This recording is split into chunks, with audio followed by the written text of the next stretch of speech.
idan fa kana so ka auri babbar ƴata to ka sani cewa duka ƴaƴana suna buƙatar gida mai sanyi in ba haka ba zan kashe auren ka sa hannu anan jira yanzu soke ka ce sai na hada AC a gidan yaushe na ce AC a ina kaga an rubuta AC to amma me to kadan da baka ga an rubuta AC ka ga wajen inda aka rubuta AC nuna min AC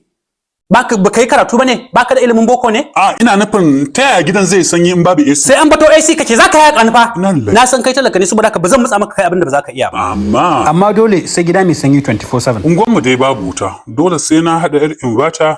ko kuma in sai generator wai wannan wani irin sharri ne da neman ta da zaune tsaye so kace ka hada mun rigima ka ja mun bakin jini a 2027